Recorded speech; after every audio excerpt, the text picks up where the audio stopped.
All right, let's dive into eGain's Q4 earnings. Now, this is a big one. For 2 straight years, this company has seen its revenue shrink quarter after quarter, but they just dropped a report that looks like a major turning point, and it's all being driven by a huge bet on AI. So let's get into it. So right out of the gate, the headline numbers looked really strong. eGain delivered a clean beat and raise quarter. They posted non-GAAP earnings per share of 9 cents, which absolutely smashed the analyst consensus by almost 29%. But you know what? The revenue number is the real story here. Yeah, the beat was kind of modest, but this is the first time in 8 quarters, that's 2 full years, that revenue has actually grown year over year. The losing streak is officially broken, and that's a huge signal that their new strategy is finally starting to pay off. So, how'd they pull it off? Well, this wasn't just a lucky quarter. It's the direct result of a very deliberate long-term plan to pivot away from their old legacy business and go all in on what they call AI knowledge.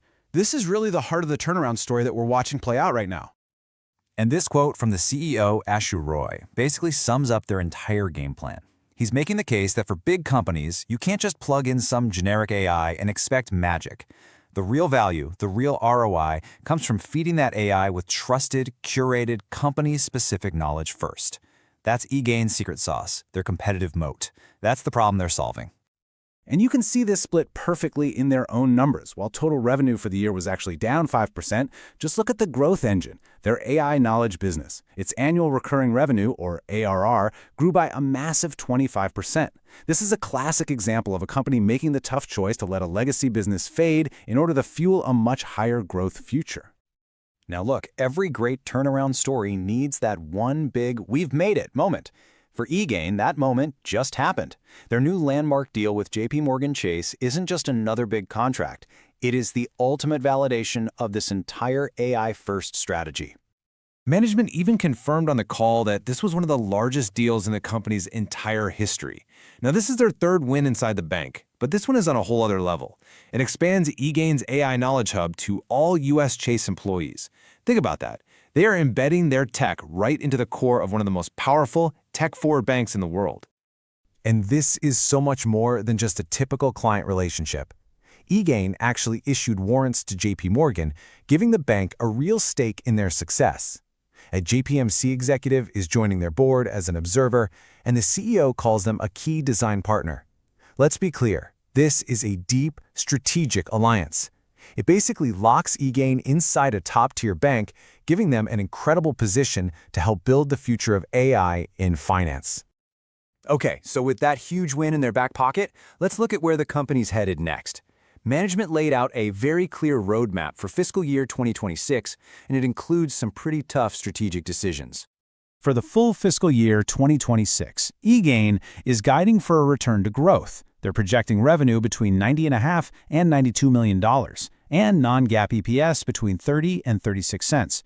For the first quarter, they're looking for revenue between 23 and 23.5 million. This guidance really signals that they believe the momentum they saw in Q4 is real and it's sustainable. But to hit those growth numbers, they're making a calculated trade-off. They're going all in on AI knowledge, even increasing their R&D spending to press their advantage. And that means they are officially sunsetting their old legacy messaging products. Now that's going to create a nearly $5 million headwind to revenue, but it's a classic case of addition by subtraction. You shed the low-growth business to focus all your energy on your high-margin future. So you've got a clean beat, a massive new partner, and a super clear strategy. You'd think the stock would just take off, right? Well, the market's reaction tells a more complicated story. It is very clear that investors are still in show-me mode. In after-hours trading right after the report, the stock was up a pretty modest 2.8%. I mean, it's a positive move for sure, but it is not the explosive pop you might expect given just how good the news was. There's a real disconnect there. And this brings us to the key question for anyone looking at this stock. Why the muted reaction? What is Wall Street waiting for? Well, you have to remember, after 8 straight quarters of revenue decline, the market just isn't ready to declare victory after one good report. They need to see more proof. So what does that proof look like? Here's the catalyst map. Investors are going to be watching for sustained growth in that AI knowledge ARR. They want to see it stay in that 20% plus range. They want to see gross margins expand to the guided 74 to 75%. They need to see that huge JPMorgan win lead to more big enterprise deals. And finally, they'll be watching to see if management actually uses that newly expanded $60 million share buyback. Which brings us to the next call. Looking ahead, despite the market's caution, we think there's a really compelling case to be made here. We're assigning an outperform rating to the stock, and here's our thesis. Our outperform thesis is built on 3 key pillars. First, the AI business has clearly hit an inflection point. It's now the main growth engine of the company. Second, they have a fortress balance sheet with nearly $63 million in cash and, importantly, 0 debt. And third, management is sending a powerful signal that they think the stock is cheap with a very aggressive $60 million buyback plan. The next couple of quarters are going to be crucial, but it looks like for eGain, the AI-powered turnaround has officially begun. As always, this analysis is for informational purposes only. This is not financial advice.